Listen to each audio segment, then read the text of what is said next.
gosh! Why is the phone moving on its own? Hubby, quick! This could be you.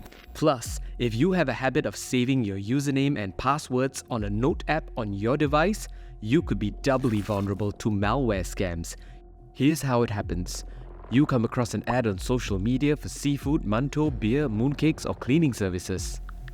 You start a chat on Messenger to discuss your purchase. They ask you for your mobile number to WhatsApp you. They then send you a link to click and download an app to choose your products and make your purchase. On WhatsApp, they'll tell you you've been given a $10 rebate and ask you to check your bank account. You'll open your bank app, type in your username, password, and OTP, and see the money credited. What a good deal. Not.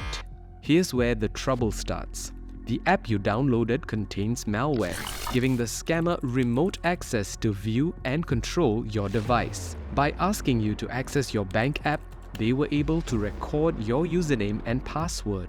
At night, when you were unaware, they remotely accessed your phone. They clicked on your bank app, keyed in your username and password, and wait for the SMS OTP to come through. Before inputting the number and logging into your bank account, they delete the SMS, so you would never know they were even there. Once logged into your app, they then increase your funds transfer limit, add new payees, and make funds transfers out of your account. You don't even know it's happening.